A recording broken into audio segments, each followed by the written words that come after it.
네, 오늘은 예수 그리스도의 나심이라는 제목으로 같이 은혜 나누기 원합니다. 늘 성탄절이 되면 정말 성탄절의 이 아침은 해맑은 게 아니라 늘 이렇게 고요하기도 하고, 그리고 어제의 그 분주함으로 12월 24일 저녁에 분주함으로 마치 멈춰져 버린 시간처럼 보이기도 합니다. 이스라엘 땅에도 별 기대 없는 한 해가 또 흘러가고 있었습니다. 그때 그 소망 가운데 기대 가운데 있었던 유일한 가정이 있었다면 마리아와 요셉의 가정이었습니다. 마리아와 요셉의 가정은 결혼과 함께 뜻하지 않는 이야기를 맞이하게 됩니다. 동침하지도 않은 부부가 아이를 잉태하게 되었고, 또한 그 아이에 대하여 주의 성령이 역사하사 성령으로 잉태된 자라고 말하는 것이었습니다. 요셉은 그 이야기를 들으며 그 이야기가 그저 허구적인 이야기가 아니라 하나님의 말씀이라고 믿었습니다. 그리고 하나님의 거룩한 말씀대로 하나님이 이루실 것을 믿으며 동침하지 않고, 그리고 예수 그리스도가 태어나는 날까지 같이 하였음을 오늘 말씀 25절이 이야기하고 있습니다. 이들에게 10개월이라는 그 임신과 그리고 또한 그 만삭의 시간들은 그저 다른 사람들이 자신의 자녀나 아기가 낳는 일을 기대하는 것이 아니라 하나님께서 이스라엘과 예루살렘과 그리고 이스라엘 백성들을 위한 놀라운 약속이 이루어지는 날들임을 기대하고 있었겠죠. 그렇지만 이들의 현실은 그렇지 않았습니다. 예루살렘으로 호적을 떼러 가야 했고, 가는 가운데 수많은 군중과 무리들이 있어서 그날 밤 예수 그리스도께서 태어나시는 밤에 묵을 곳조차 찾지 못하였음을 또한 다른 예수 그리스도의 태어나시는 성경들에 기록하고 있습니다. 그래서 예루살렘까지 가지도 못하고 예루살렘에서 조금 더 떨어진 곳에 베들레헴이라는 곳에 이제 숙소를 묵고, 그리고 다음날 이동을 하기 위하여 숙소를 찾는데, 이 베들레헴은 지금도 유대인들이 사는 땅이 아니라 그 아랍 사람들이 사는 땅으로서 이방인들의 땅이기도 합니다. 그래서 유대 땅 베들레헴아, 너에게서 어떻게 큰 자가 나겠느냐라고 이야기하는 것은 베들레헴 자체가 예루살렘하고는 굉장히 달라요. 저희가 생각하기에는 예수님이 태어난 베들레헴 하니까 굉장히 좋고 대단한 곳처럼 보이지만, 지금도 가면 많은 평소평범한 사람들이 그 베들레헴의 예수님의 태어나신 수태고지 교회라던가 아니면 주변의 땅들을 보기 쉽지 않습니다. 왜냐하면 아랍 사람들이 그곳을 지키고 차지하기 때문이고, 그곳은 늘 예전부터 외면당하던 땅이기 때문에 그렇습니다. 그랬던 베들레헴에 예수님이 방을 찾으려고 하였지만 예수님이 묵을 곳조차 하나도 없었음을 성경이 기록하고 있죠. 그래서 그렇게 볼 곳이 없자 그저 그 마국간이라도 오늘 이 밤에 기거하겠느냐라고 물으며 마국간에서 부유에 나신 예수님에 대한 이야기를 오늘 우리가 예수 그리스도의 나심의 성탄에 보게 되죠. 그런데 어디서 태어나느냐가 중요한 것이 아니라 예수님께서 이 땅 가운데 오신 이유와 목적에 대하여 굉장히 중요하다고 오늘 성경은 기록하고 있습니다. 그분은 이 땅 가운데 완전한 하나님이시고 또한 완전한 사람으로 모든 사람의 죄를 용서하기 위하여 죄 없는 자로 태어나셨음을 오늘 말씀 18절이 기록하고 있죠. 18절에 보시면 예수 그리스도의 나심은 이러하니라 라고 기록하면서 그는 성령으로 잉태된 것이라 라고 기록하고 있습니다. 약혼하고 동거하기 전에 성령으로 잉태된 것이 나타났더니 라고 이야기하며, 예수 그리스도의 태어나심에 예수 그리스도는 완전한 사람이시면서 완전한 하나님이시라 그가 육신의 몸을 입고 오지만 죄가 없으신 채 태어나셨고, 또한 하나님의 거룩한 영광과 능력을 가지고 있었음을 기록하고 있습니다. 그러니 예수님은 사실은 배고플 것도 그리고 가난할 것도 힘겨울 것도 없는 분임을 기억합니다.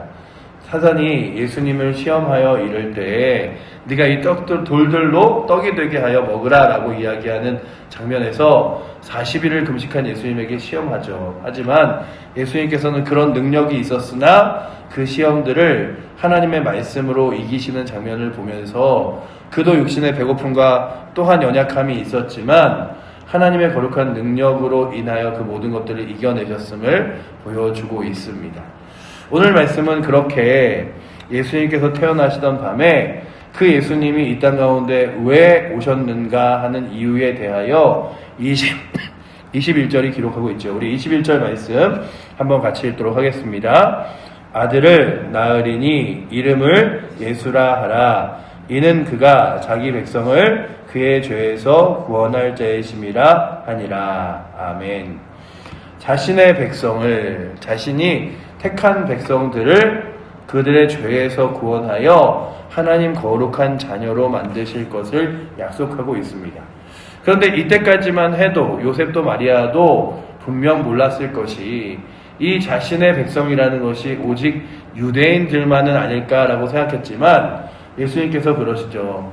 너희는 가서 땅끝까지 가서 복음을 전하라라고 말하면서 오직 성령이 너에게 임하시면 너희가 권능을 받고 온 유대와 사마리아와 땅끝까지 이르러 내 증인이 되리라 말씀하시며 온 땅 가운데 살아계신 주 예수 그리스도를 믿는 자에게 주시는 거룩한 하나님의 자녀 되는 약속, 그리고 또한 구원을 얻으며 죄를 용서함 받는 약속을 하고 계십니다.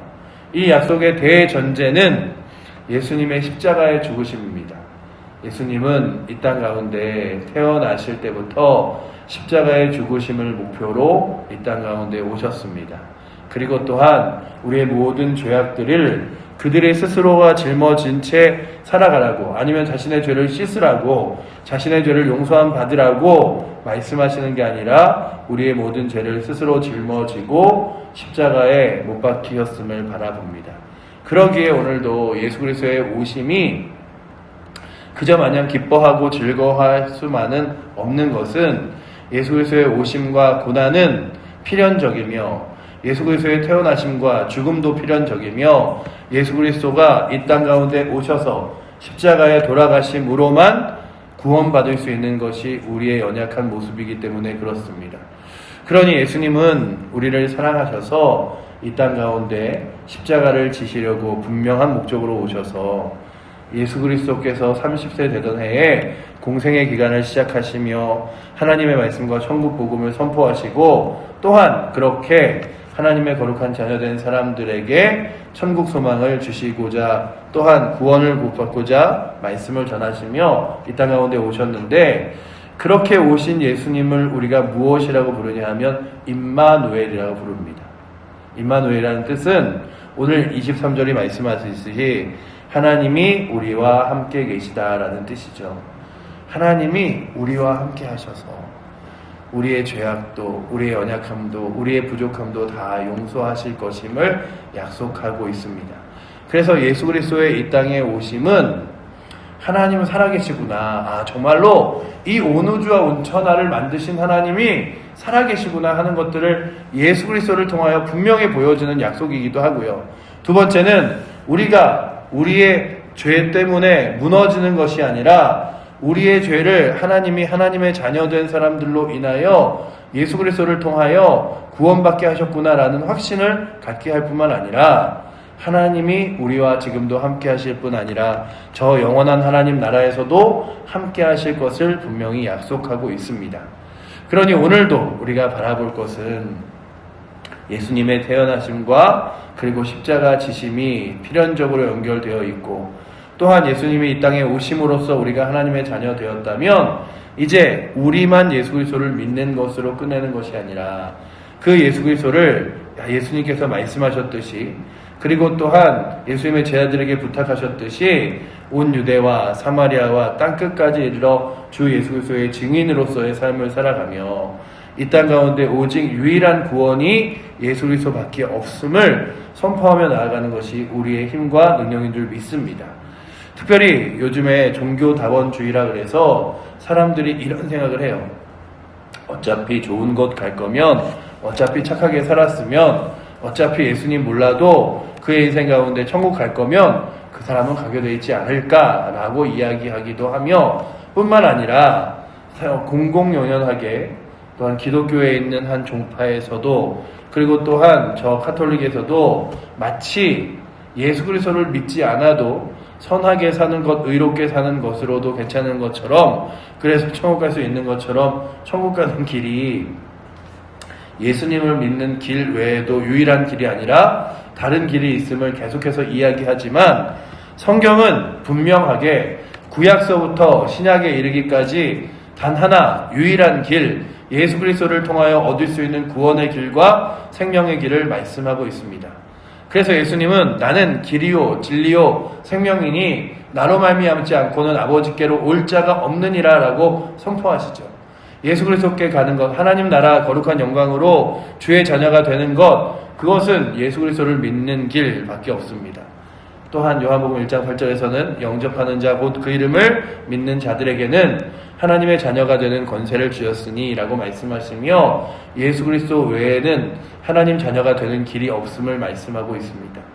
지금도 이 세상은 예수 그리스도가 없어도 행복한 땅 같습니다. 예수 그리스도가 믿어지지 않아도 그들의 삶에 전혀 지장이 없는 것 같습니다. 성탄절과 12월의 연말은 그저 내가 즐기고 소비하고 누리기에 좋은 시간이지 예수님의 구원과는 상관없는 것처럼 보이기도 합니다.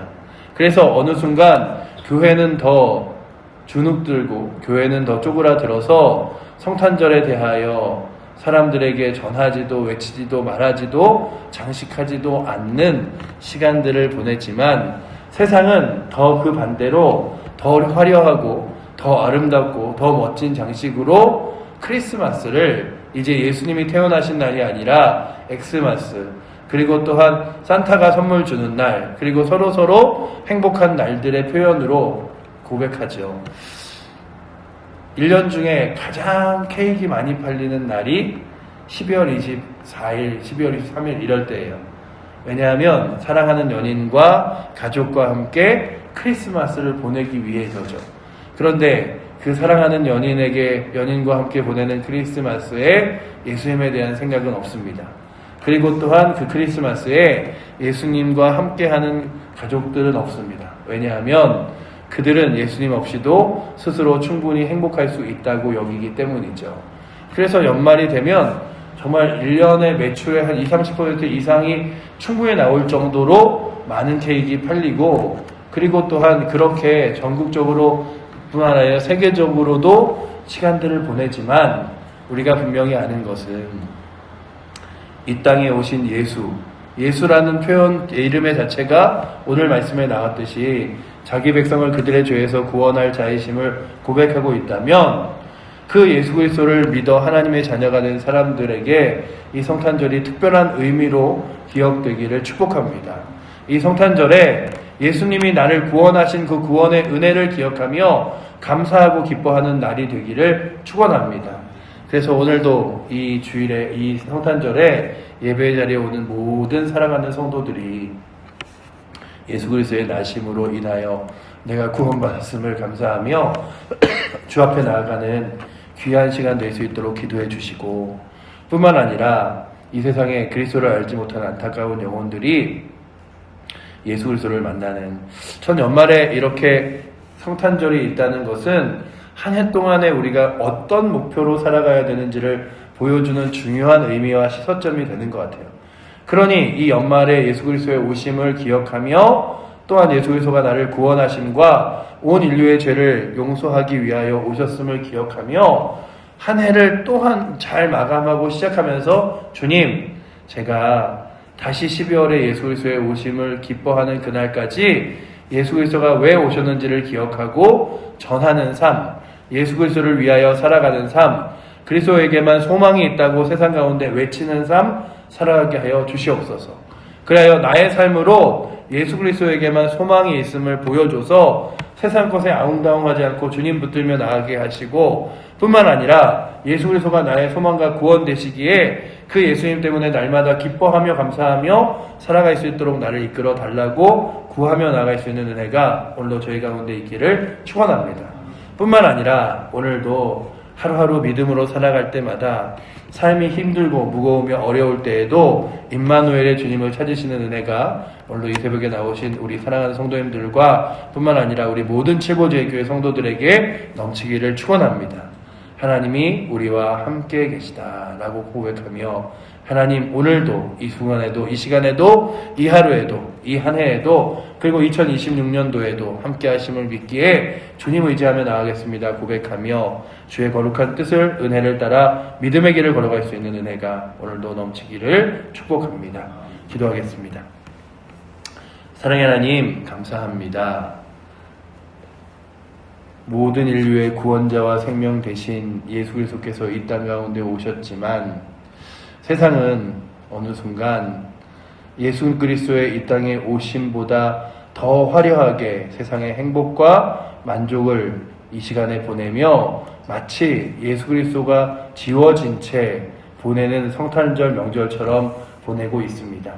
아버지 하나님, 악한 사탄 마귀의 꼬임과 또한 아버지 하나님 화려한 장식에 저희들이 흔들리지 않고 살아계신 주 예수 그리스도가 구원자 되시고 생명 되신 일들을 전하며 믿으며 외치며 살아갈 수 있도록 인도하여 주셔서 늘 이 연말이 될 때마다 세상 것에 아버지 하나님 우리의 마음을 다 뺏기는 것이 아니라 구주의 오심을 기뻐하며 감사할 수 있는 은혜가 우리 사랑하는 모든 성도들에게 넘치도록 붙들어 주시옵소서. 아버지 하나님 그리스도의 오심이 그저 외로운 자들과 슬퍼하는 자들에게 따뜻한 소식이 아니라 모든 사람들에게 필요한 죄의 용서와 구원의 은혜임을 기억하며 오늘도 그렇게 구원받은 백성들이 나와 주를 찬양하고 구원받지 못한 이들을 향하여 안타까운 마음으로 기도하며 주의 복음을 전할 수 있는 다시 한번 그런 기회와 능력 되도록 주님 붙들어 주셔서 예수 그리스도의 오심을 기뻐할 뿐만 아니라 전할 수 있는 거룩한 힘과 능력으로 우리 사랑하는 성도들이 살아가도록 주여 이끌어 주시옵소서. 그렇게 오늘도 우리의 삶을 우리의 예배를 받으실 주님을 찬양하며 살아계신 예수 그리스도 이름으로 기도드립니다. 아멘.